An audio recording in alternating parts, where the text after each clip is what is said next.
What's up, everybody? We're back again with another live cast, but this one is super special to me and should be super special to all the viewers out there.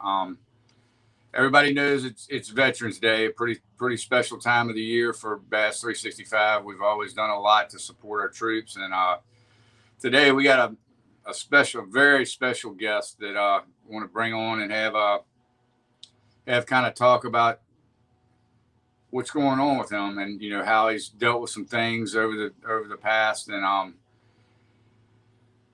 without getting too deep into it, I'm gonna bring him on right now. A lot of you guys in the fishing community know him.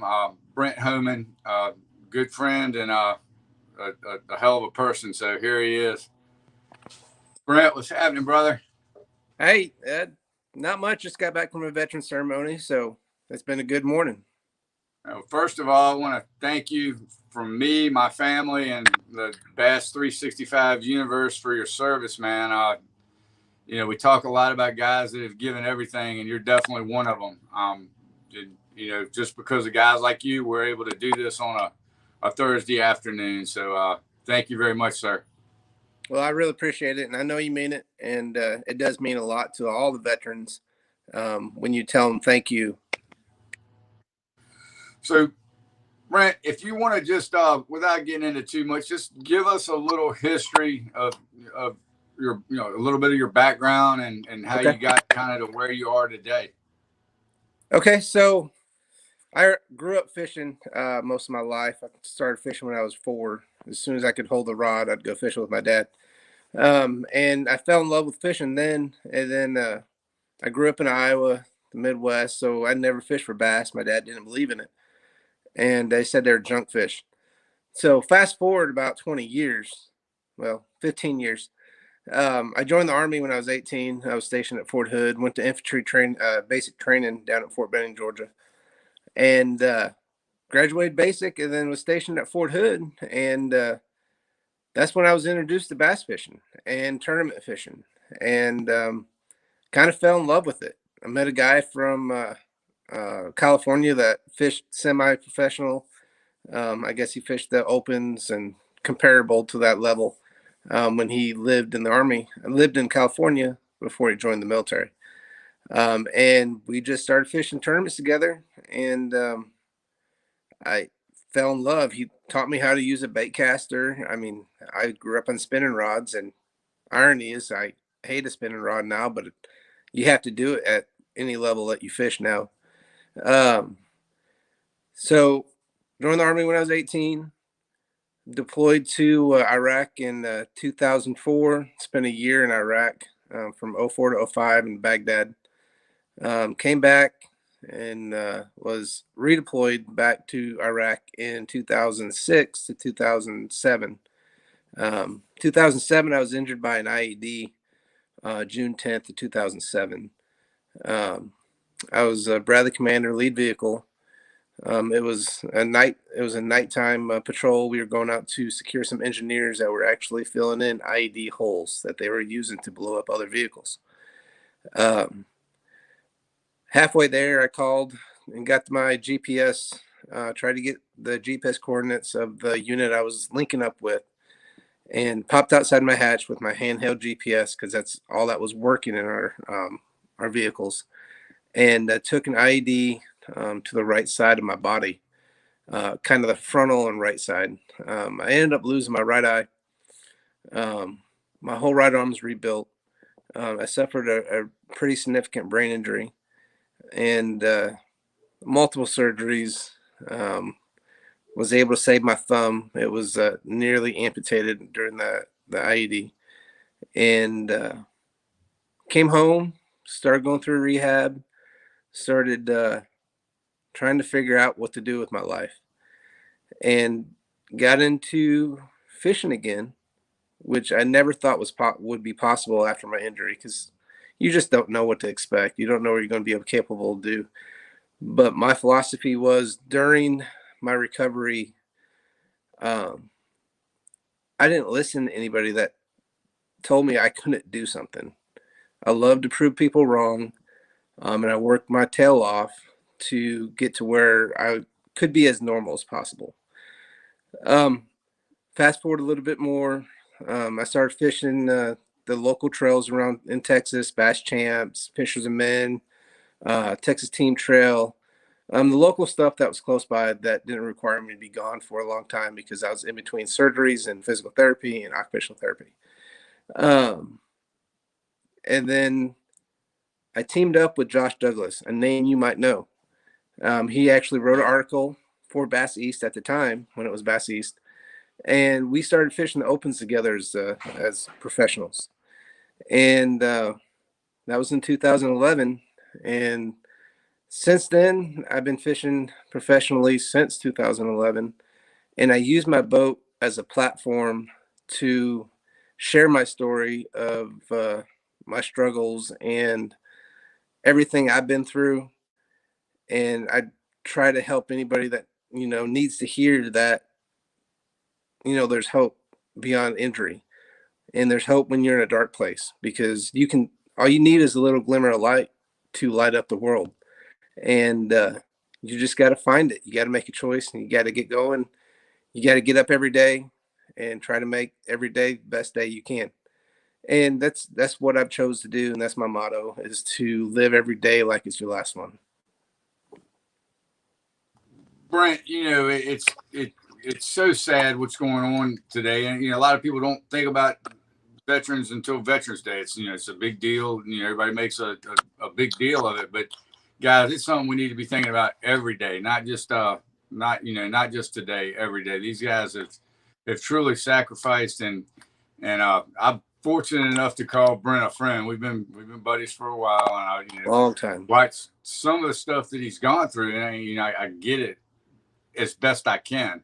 Um, I know, a lot of veterans are struggling. They're guys that aren't in a good place. I would say that to anybody, any of our viewers, if you know somebody, call them today and just be like, "Hey, man, just Yep. checking up on you. I want to make sure you're all right." That phone call might make the Save a difference. life. Yeah, it might actually make a difference. And I will tell you, from dealing with these guys on a pretty big level, it means a lot. Our support means a lot to them all. And Yep. my kids, I've got them so where they're, if they see a guy in uniform, they're going to walk up and shake his hand and say, thank you for your service. That's awesome.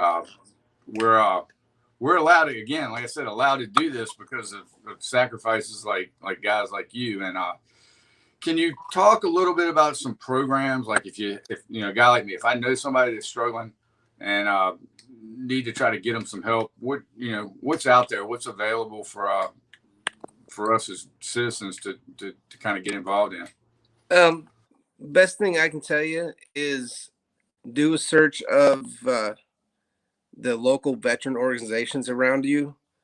There's a lot in Texas, and I'm friends with a lot of them in Texas. But if you're a soldier, reach out to the VA. The VA is the first place you need to start if you need some help. A lot of people don't like going to the VA. If you don't like going to the VA, reach out to your local VFW or your local American Legion or your local DAV chapter. They are always willing to help, and they won't turn you away. Now, if you like the outdoors and like the fishing, there's so many out there that I could tell you to get involved with. But you're going to ultimately make the choice of who you're going to get involved with through your research and what they do and what they provide and what kind of assistance they do, and the types of hunts, and because everybody's different.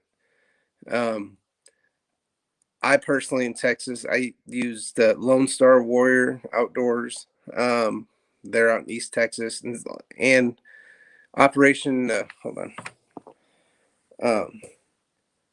Yeah, Operation Freedom Outdoors. They're out of Oklahoma.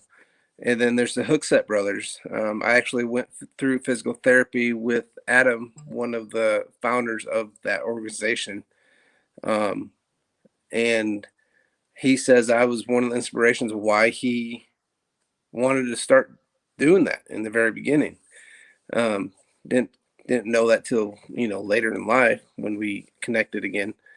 But the the the soldier connection and the willing to want to help other soldiers out is everywhere. You just got to find the one that fits you the best. I guess that's the best way to describe as a civilian or a soldier. Is just do a Google search, find what's out, find what's in your neighborhood or your community, and get involved. Right. Now, I feel like, a lot of times, especially with guys, they just try to be too big and bad to ask for help. But man, it's so, again, so many resources out there that it's just not something you have to go through on your own. You can No. definitely send me a message on Instagram, Facebook, or however you want to do it. I can get you hooked up with the right person. Brent's just a phone call away, and Yes, sir. I know he'll be glad to help. Why don't you right now throw out your social outlets so people can follow you there and get in touch with you if they need to. Okay. Yeah, no problem. So on Facebook, um, my main my main page is Eagle Eye Homan. Um, I just changed it for just to be funny, and now I need to change it back to my name. But my Facebook fishing page is Brent Homan Outdoors, Brent Homan Fishing Outdoors, and then it's the same on Twitter, and then Instagram is Brent Homan Fishing on Instagram. All right, we'll go ahead and throw those links up in the comments after the show, and I'll get them up on the Bass 365 I think my son. website as well. I hear him. Where is he? Where are you, Gabe? There he is. What's going on, man? He's my little fish. Wow, Remember when that's he was right. born? I do. I do. I'm glad he looks like his mama though. Yeah, he's 4. So Um, he's a handful, but he loves to fish and hunt. well, you know, I think your story is truly amazing, and you've turned into a pretty dang good fisherman. Let's talk a little bit about fishing and what you had going on this year and what you got planned for 2022. Okay, yeah. So this past year, I fished a local trail, North Texas Team Trail around here. All the lakes that I went to, all but 2, I'd never fished before. I didn't go up and practice. I just went and fished. Um, Ended up 7th overall in the year. I missed the championship because I was fishing the opens. I fished the Bassmaster Opens this year as a pro. We went to Lake Pickwick, and that was a learning experience. I actually an hour to go to a totally different lake than Pickwick that was connected through a waterway. And I was around the right kind of fish, but my co-angler had 13 pounds in the first day for 3, and it's just one of those Wow. deals. I was around the right ones, and I just couldn't catch them. And then we went to Lewis Smith Lake, and I will tell you, I have fished the opens for a long time, and I've been to a lot of the same lakes that they go to. I've never been to Lewis Smith, and I've never been to a blueback herring lake. So for me, the research on that and the time that I consumed trying to learn how to fish on the blueback herring lake, it was really overwhelming. And I kind of spun myself out, and I caught a ton of fish. But the limit's 15 inches there, and I probably caught close to 100 on 2 days. I was just drop shot and shaky head, and they were all 14 and a half, 14 3/4 spots. So I learned a lot. And if you don't learn going to all these lakes, you need to quit fishing, because you should learn something every time you go fishing, something you didn't know. So Agreed. once you stop learning, it's why you. Especially on a herring lake. Yeah, it's so and I didn't have a live scope, so I couldn't go out and chase the balls of herring. So it was just one of those deals. I've weighed in one fish for 2 days, which was better than some because it was a struggle. It was a lot of fish got caught, but just not the right size. And then went to Grand, and I had a pretty good game plan. I sunk a bunch of brush in practice before it went off limits, and that Saturday, Sunday before it went off limits. And I expected the fish to get into them, before Thursday, but they didn't. They were in it. They got into it on Friday. They finally found the brush piles on Friday, and caught 9 pounds, but I lost a big 6 in the brush pile, which would have put me around 15, 16 pounds. But that's fishing. So overall, I mean, I learned a lot. I had never been to Grand Lake. I'd never been to the Pickwick or Lewis. So I learned a little bit something about every different lake that I went to. Really excited to go back to Grand because I really enjoyed my time on Grand because the dock bite was good, and for a one-eye guy flipping docks, I forced myself to learn how to do that. I've always avoided docks because of the depth perception problem, but I'm very confident I can go there and catch fish off docks now. And then we got the Bassmaster Opens coming up this year for the Centrals, going to Ross Barnett, Red River, and Rayburn. So, and I've been there, all those lakes multiple times. Right. So we're looking for big things out of Mr. Homan this year. But, and that you said something while I was off screen about the dock flipping thing and the depth perception issues.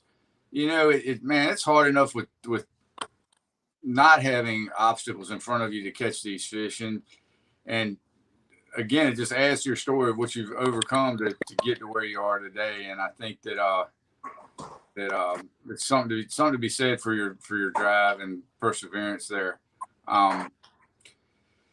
Any sponsor stuff happening that you can tell us about? Give us the breaking. No new sponsors. I'm working with a couple companies, hoping to get some sponsors. I don't have any cash sponsors, so it's really hard to convince the wife to let me keep fishing when it's coming out of my pocket. Right. But she knows how much it gives. Stop. Seriously, stop. Gotta love it. How much I love it and how important it is. Now, my sponsors do take care of me in other ways. But right.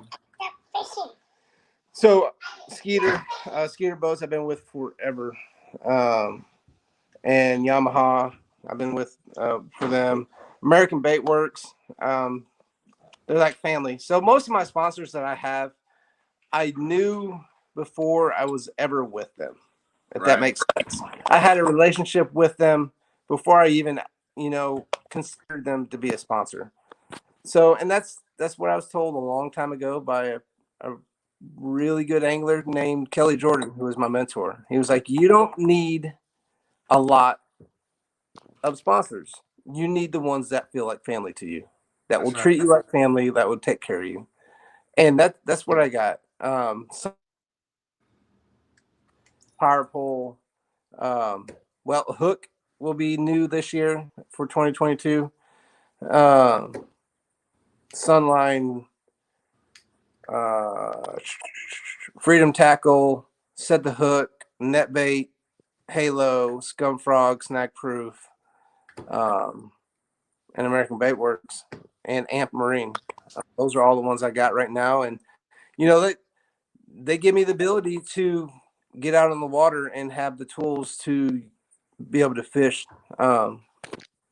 like I want to.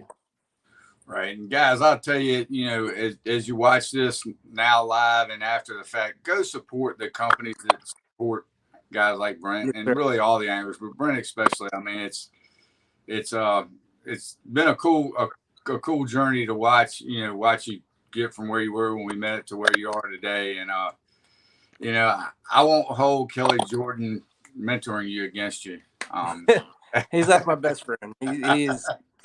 Or we'll have to have a show and get some people on there and just swap Kelly Jordan stories because he is he's don't get him class talking. act, man. He's a class don't get him act. Nobody else would talk. Hey, do you get the hummingbirds around your house the way Kelly does at his? I do. I do. He sent me some crazy videos of those hummingbirds, and that's a show for another night. But Brent, again, I don't want to keep you too long. I You're supposed just to get back to your family, but it was important, to have you on today to kind of tell your story and to let some of these other people out there know that it's not hopeless. There is resources. There are resources, and you're here. We're here. If anybody needs anything, we're easy to get a hold to. Um, so again, hey, thanks for being my friend, buddy. It's hey, important to me. it's good to see you. Every time we cross paths at the classics, at wherever, you always got a smile on your face, and it's Only always because of guys like you, brother. Only because I, of guys like you. I mean, it's just that's the bottom line. I appreciate it. Again, I appreciate you taking the time. Get back to your family, and let's get together and do this again soon, my man. All right, man. Let's do it again. Talk to you.